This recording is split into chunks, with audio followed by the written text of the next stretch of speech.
Welcome to the Private Practice Podcast. I'm your host, Dr. Brooklyn Storme, here to help you unlock the mind, business, and spirit of your private practice success. So whether you're just starting out or you're looking to grow, this is the place for you if you really want to create a thriving private practice. Before we dive in, I want to share something that can really make a difference in your business. Imagine having an expert in your pocket, someone available on demand whenever you need guidance. Well, that's exactly what my new program, Practice Momentum, offers. With over 30 years of experience at your fingertips, you can now get the support you need whenever you need it. Curious? Head over to brooklynstorme.com to learn more. And now let's get into today. Hello and welcome to another episode. Welcome. And thank you for joining. Okay, so today I want to talk with you about something that is, well, hopefully it's going to be helpful for you. I want to talk to you about everything that's going on behind the scenes for my business at the moment, because I think it's going to be useful information, and maybe you'll be able to take something away from it that can help you. So on the back of previous episodes, you might remember that at the moment I'm in the process of trying to replicate that 100K in 90 days. And I think I shared with you that I'm keeping a spreadsheet and I'm tracking all of the tasks that I'm doing. And anyway, one of the things that I realized since I spoke to you last was a lot of the tasks that I'm seeing look so different to tasks that if I had kept this tracker, 6 months ago, 12 months ago, 18 months ago, hardly any of this would have been on it.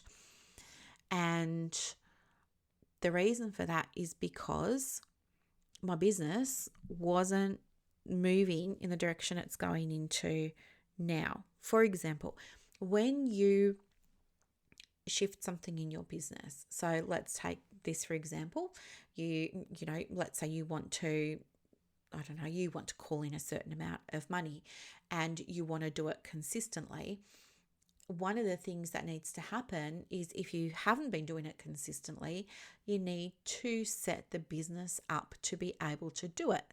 Okay? Like, you've got to give the business the equipment that it needs in order to do its job.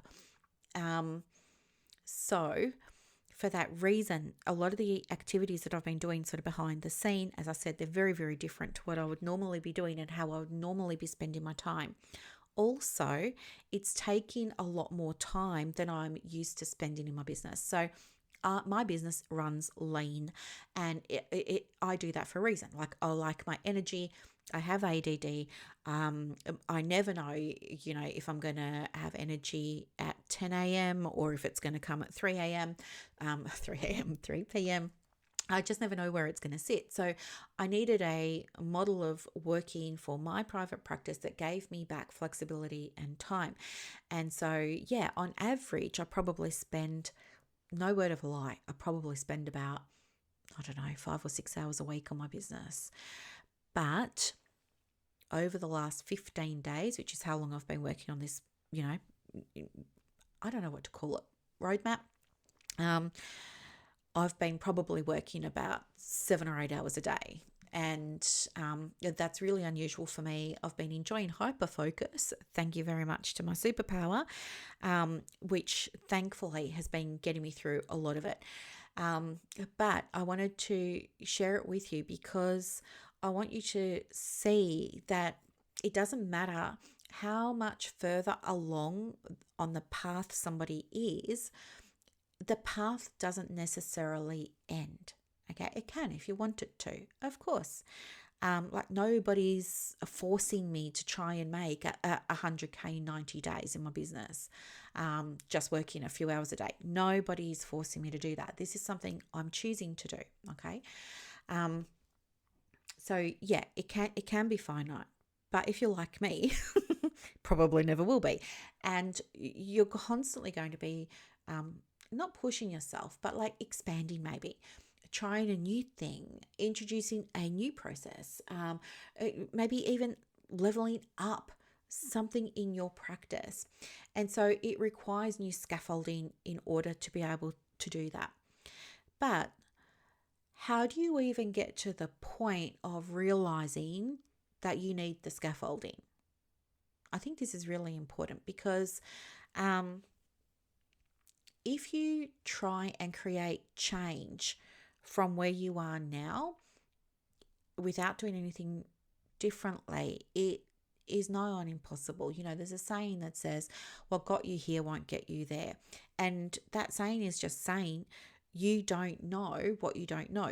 There is a new skill set. There is a new requirement in order for you to take that next step in your practice. And all the steps that you've taken have got you to where you are right now, but now you've run out of steps, i.e. you've run out of knowledge, you've run out of strategies, you've exhausted everything.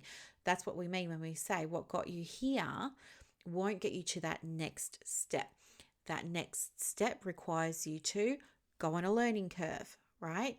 And it also requires you, as I said, to put things in place in the business. So I just call it scaffolding because I think it's a great analogy, but that's what we want to do. We're not dismantling anything, we're renovating, okay? And that's what's happening behind the scenes with my practice. And it's taking, as I said, I'm spending so much time working on the business at the moment, but at the same time, I'm loving it. So I think, you know, when it comes to how do you know when you need to do the renovations, I think it's when you're aware that you want something, maybe you need more clients, but you've been doing all of the things, right? And all of the things that you've done have got you to this point where maybe you've got 12 clients consistently, but really you want 20. And all the tools and processes that you're using are keeping you at 12. Right? What got you to the 12 won't necessarily get you to the 20. You need to learn the new things. You need to have other things in place. Like, can your business support 20? Right? By that, I mean, do you have automations in place? Is it going to cost you time and money to get the 20? Can you afford to get the 20? Is seeing the 20 going to cost you something like time with your family, or means that you can't do school pickup and school drop off anymore? Like, what's really, you know, going on? What are the big implications here? And so I think what comes, you know, with all of that is you have to make a decision. You have to put your big girl pants on and you have to decide this is happening. I believe that once you do that and you say, right, it's happening, I think everything else just goes out the window and you get your head down and your bum up and you just do it. You just kind of like get on with it. Like, there's no more fear around it.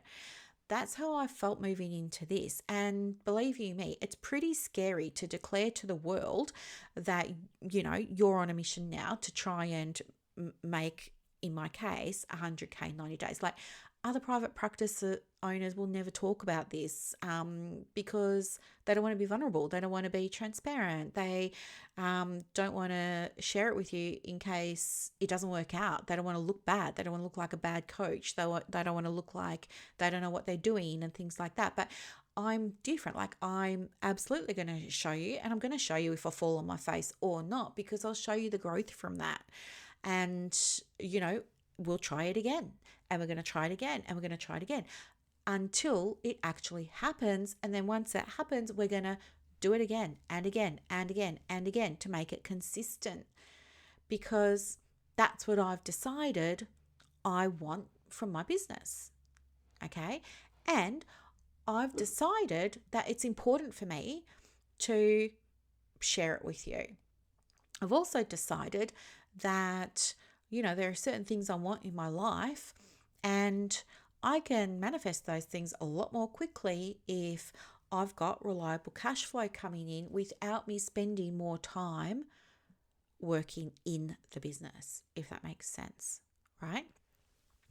So your practice is a living, breathing entity, right? You are in a relationship with your practice.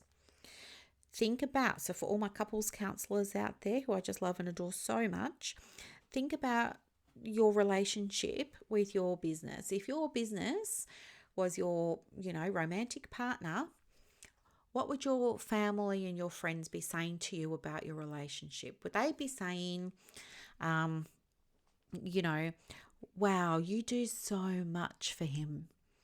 What does he do for you? You know, oh, you're buying him more stuff. Oh, that's nice. What did he buy you? You know, oh, you're taking him out for dinner again? Okay. When did he take you out for dinner? Like, I can see you're so loved up, and I love that for you. Like, how's your business show you that he loves you? Do you see where I'm going with this? You've got to start to see that you're in a relationship with your business, and nothing is going to shift in the business without you actually feeling okay with making a decision. So what gets in the way of making a decision is like, I don't know, like before I shared with you about the 100K 90-day thing, right? Of course, there was indecision. I was like, this is something I really want to do. Like, I want to tell them all about it, and I want them to be part of the journey and see how it works and see what it looks like, and to come along with me. Like, we're all in this together, like that was half of my mindset. The other half of my mindset was like, I don't know. Do I really want people knowing this? And what if it doesn't work out? And fear of failure, and, how people are going to perceive me. And is it okay to talk about money? And, what if some people think that that's not polite? And, all of this kind of stuff. And so I went through my own indecision too. But what got me over the line was remembering why it was important to me to do it. And the reason that it's important to me to not only do it, but to share the process is because I see so many women in business all the time thinking that they can't do stuff, and thinking that, everybody else has this magic answer or magic solution. And it's this perception that keeps so many women in private practice stuck in that, chasing shiny object pattern, buying the next course, doing the next thing, never actually just coming back, trusting themselves, making a decision and following it through. So I think when you make a decision, or when there's a decision to be made, anticipate your fears are going to come up. And you're not alone in that. They come up for everybody. Me too. They come up for me too. Okay. And they come up because it's human nature. Your ego is there to keep you really safe and protected. And you know this.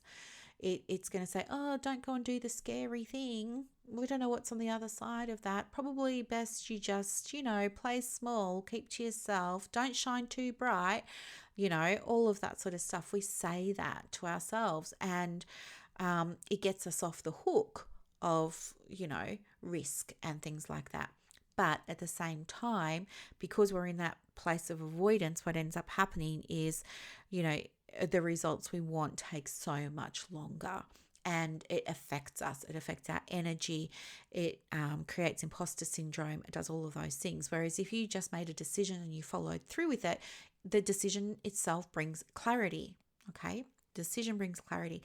And a lot of the time we overestimate the fear when it comes to making a decision. We overestimate the impact of all the catastrophes that could possibly happen and all the things that could possibly go wrong if we make the decision. And we underestimate all the good things that are on the other side. I mean, just think about a moment in the last 12 months, perhaps, where you've been faced with a big decision, and think about the anticipation of making it, and then what it was like once you did actually make it. What was on the other side of that? Was it relief? Was it like, oh, that actually wasn't as big a deal as I thought? Why did I wait so long? Things like that.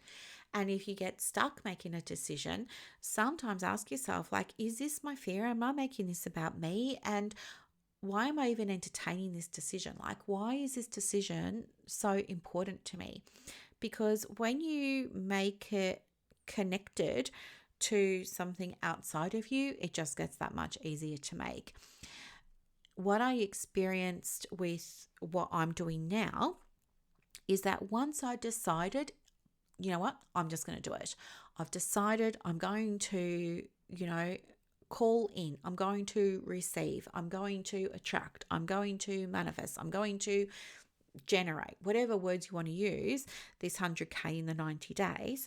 As soon as I decided that, it was like something just flipped the switch and it was heads down, bums up. And it's been that way ever since. Now, this is actually the second time that I've recorded the podcast this morning. So I don't remember if I said this in this recording or if it was in the one I just deleted. I had to delete it because Buddy started barking a lot. And anyway, there's no way you would have been able to hear it. So that's why. But what was I going to say? I've just forgotten what I was going to say. I was talking about the power of deciding, receiving. Oh, yeah. But normally in my business, I only work about 5 or 6 hours a week. But now that I've decided that this thing is going to happen, that my business is going to move into this next level, this next space, do this next thing, have this next focus, yes, I have had to put my head down, bum up, and it's been full steam ahead ever since.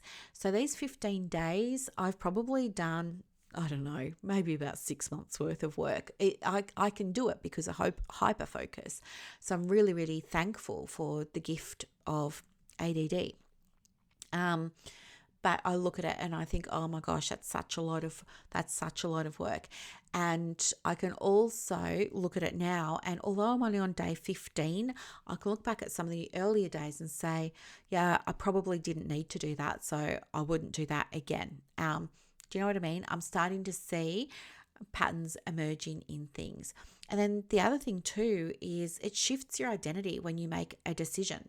It shifts your identity. It's like now you've made that decision, you have to become that person. Like you have no choice. And the same happens the other way too. Like if you procrastinate, if you stay in analysis paralysis and you don't make a choice, well, your identity is like, I'm someone who doesn't take risks. I'm someone who isn't comfortable making decisions. I'm, like this is my identity over here. But when you make a decision for the business and you get behind it, then you cannot help but embody the identity of that person or that version of you. And when you do that, when you embody that version of you who's already doing the thing that you want or got the thing that you want in your business, then what happens is you naturally start to take aligned action to bring it in. This is why when we do things like future self visualizations, future self meditations, we imagine ourselves off on the timeline, out in the future with the thing that we want. And we ask ourselves, how did you do it? What was the thing? We want the shortcut, right? And we want to come back to the here and now, to the present moment, and take action on that advice that we got. It's the same. When you embody the identity of the version of you who's already doing the thing or got the thing that you want to do or have, you cannot help but start to take the action that brings it about. And when you do that, what ends up happening too is you start to call in unexpected opportunities. Because here's the thing, the steps are part of it, right? The business strategy, the business processes, the steps to take, they are absolutely part of it. But you can only control what you can control. And there are always going to be things that are just outside your circle of control in the business. And they're not always bad. Like they're good things. For example, just since I've been doing this and I've embodied the identity of the version of me that easily, generates the 100Ks in 90 days, I've started showing up differently and talking about different things and sharing different things and all that kind of stuff. Now, in the last 2 weeks, I can hand on heart tell you that I have received opportunities for my business, for my personal brand, for my community that I would never have seen coming in a million years, right? So, and I'll talk to you more about them when I can. I am not at liberty at the moment to explain that any further. What I can say is that, this one opportunity I'm thinking about in particular was completely unexpected. When I share it with you, it's going to throw you for a loop.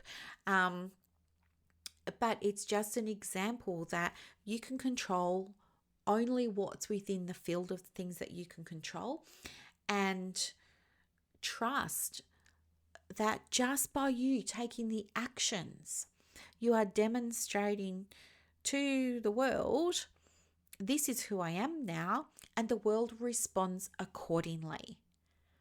As I said, in ways sometimes you would never expect. Okay. It really lines up beautifully with this whole idea of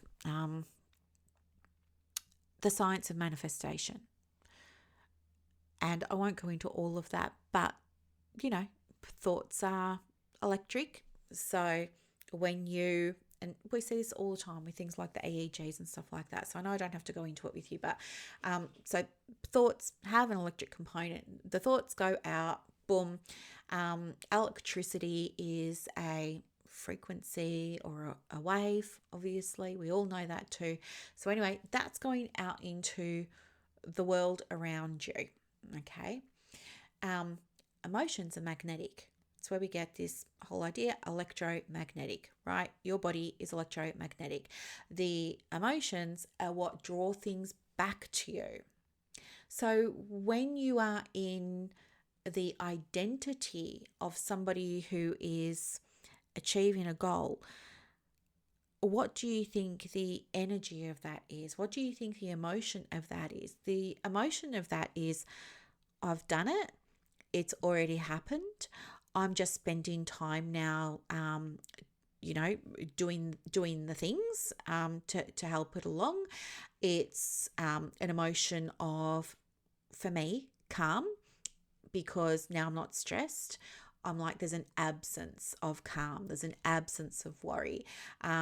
There's, signposts along the way that I take to be winks from the universe. So then there's feelings of thankfulness and gratitude and joy and all of those kinds of things. And I start getting affirming things happening. Like there was a really, really, beautiful message that I received this morning from somebody who said, thank you so much for creating Practice Momentum. Like that's a wink to me from the universe. Keep doing what you're doing. So it's like the feeling that you put out attracts a feeling back, but that's coming from the thought. Does that make sense? So when you embody the identity of the version of you that's doing things or feeling the way that you want to feel or having the things that you want to have, everything just seems to naturally fall into place. You kind of just instinctively, intuitively know what you need to be focusing on, and you just do it. You stop procrastinating. Like there's an absence of procrastination. There's an absence of doubt. There's an absence of self-doubt. There's an absence of questioning. There's an absence of, can I really do it? Am I good enough to do it? Am I worthy enough to do it? There's an absence of comparison. It's just like all of a sudden you're in your own little bubble, you're in your own little lane, and you're just, focused on that. And over time, you start to see things change. Now, as I said, I'm on day 15 at the moment of like putting my scaffolding in place and stuff like that, but already a very, very, very significant opportunity has come my way that would not have happened had I not started to embody the version of me that's doing these things she's doing. Does that make sense? So, yeah, and there have been other opportunities as well. And as I said, I'll talk about all of these things when I'm able.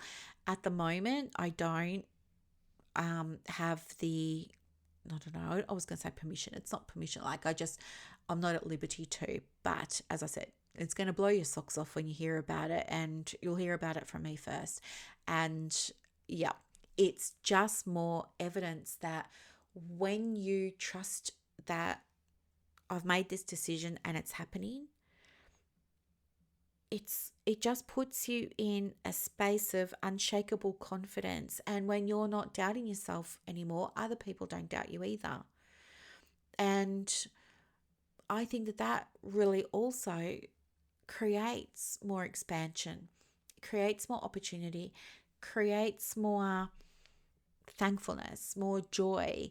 Yeah, it's all really big, powerful stuff.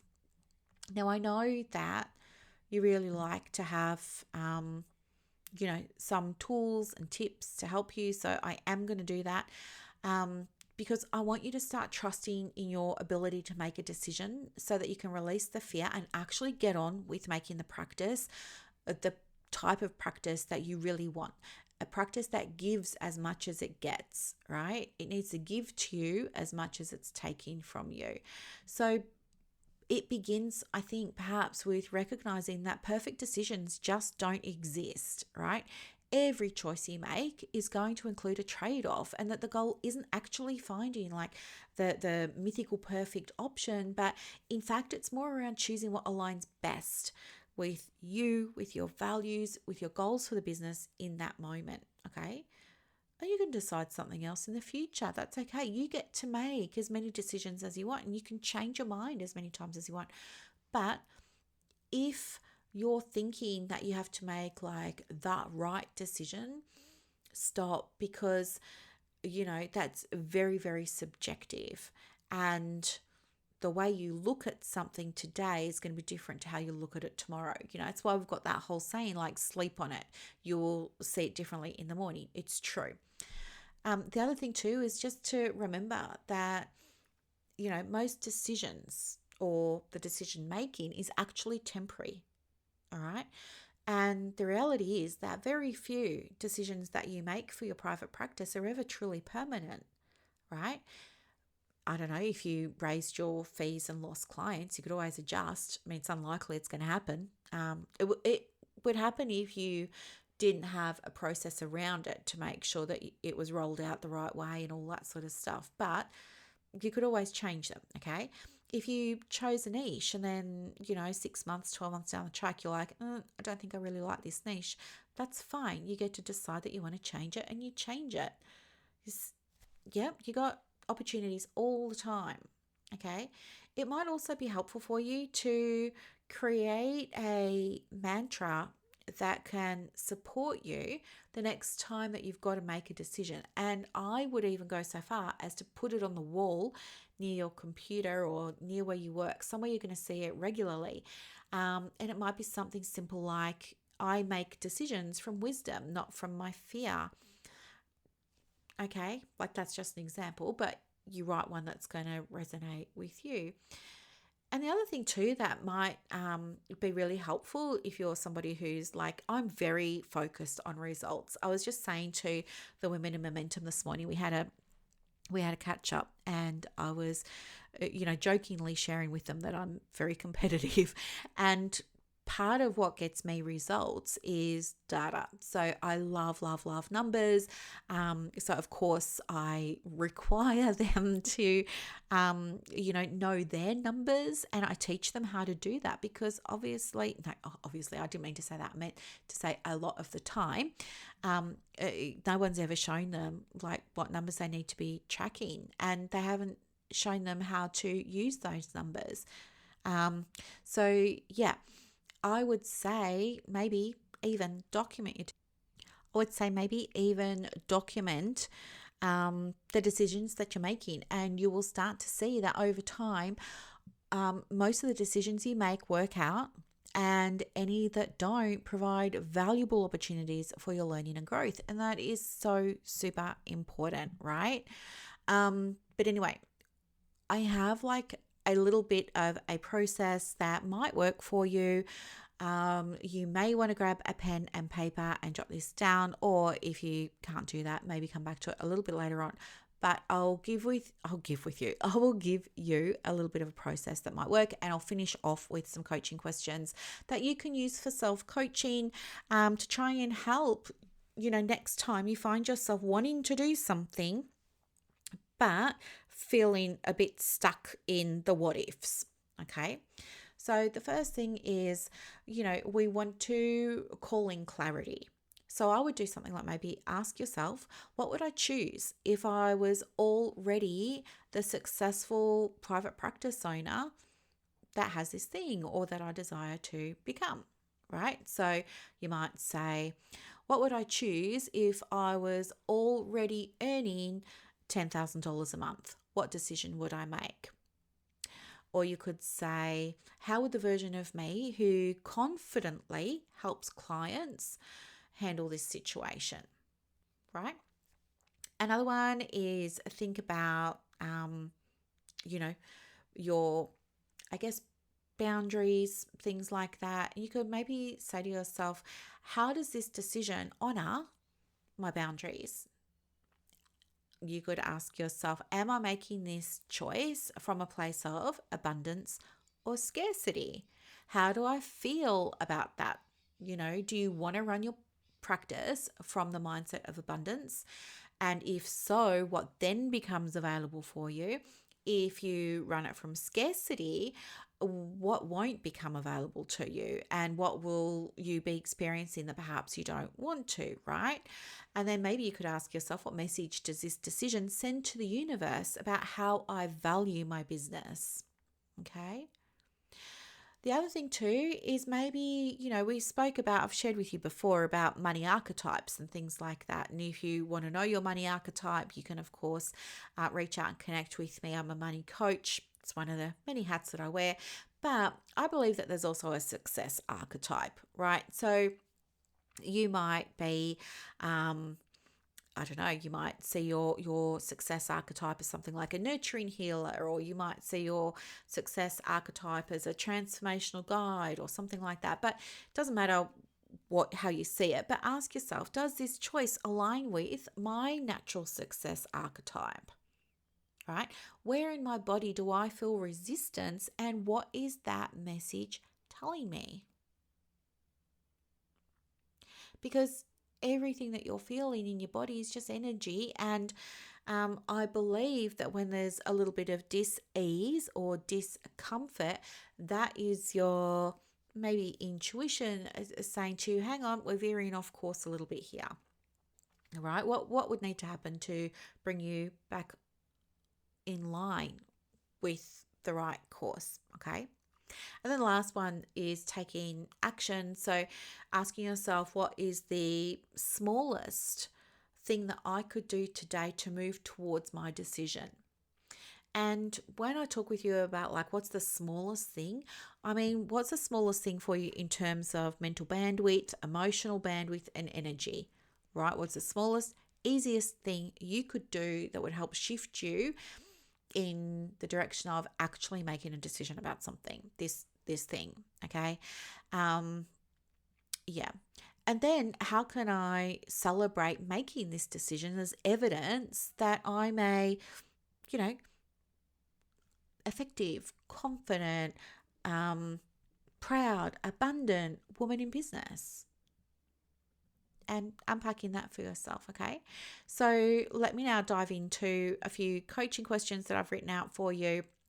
I would say choose one, tops two. If you did all 7 of these, it could just be overwhelming if you're doing it without any support. So I would if you're just doing this independently, go for it, but just choose 1 or 2. I'm going to give them to you right now. So the first one is, what limiting belief is asking to be released so that I can make the decision from my highest self? What limiting belief is asking to be released so that I can make the decision from my highest self? The second question, if I knew that this decision would absolutely succeed, what would I choose? 3, how am I being called to step into my next level of receiving through this decision?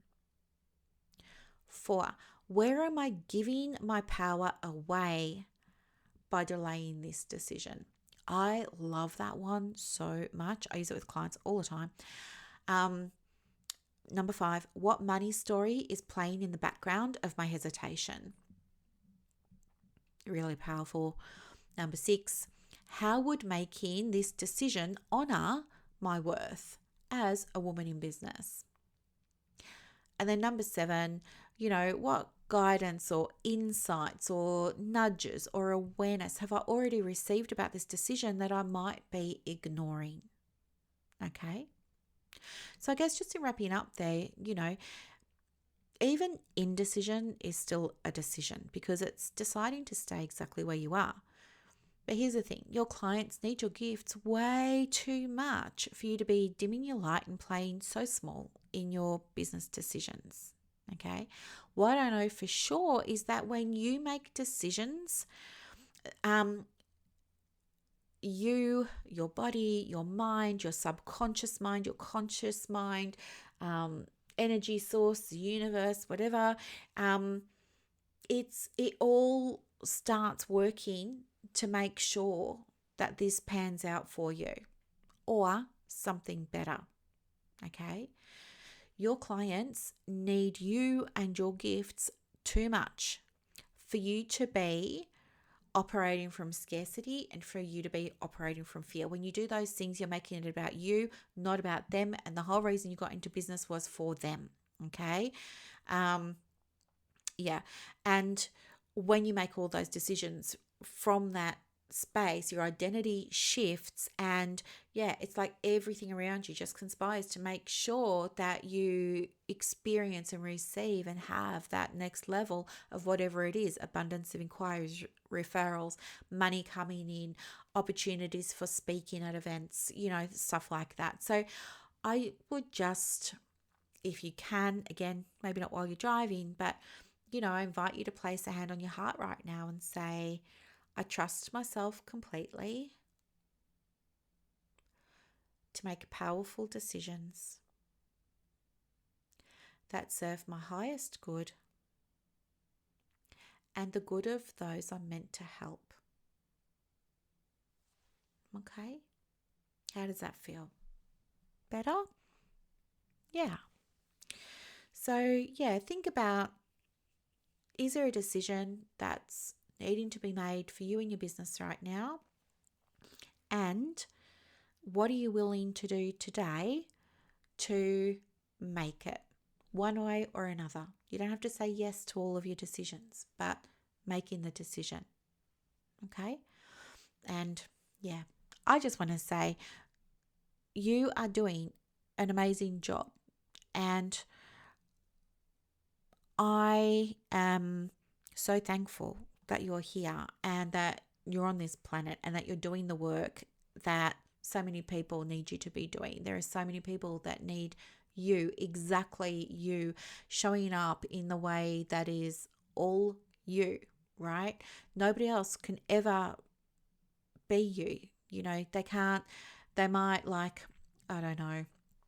they might use the same methodology as you, right? They might all be using Gottman's, or they might all be using IFS or something like that, but they don't do it in the way that you do. They don't do it with the people that you work with. So everything you do, you're doing because it's needed, it's wanted, okay? And you get to make decisions for your business that help your clients, that support the business, but that also give back to you, all right? You can do it. You can absolutely do it. All right. I think that's about it, apart from I have to check my dates, but I think it's next week. The doors to the Diploma Counsellor Society open. And if you hold a diploma as a counsellor, you are most welcome to come and join. I would say get on the wait list, because if you get on the wait list, you will get the old pricing, not the new pricing. And you'll get early access. So there's that.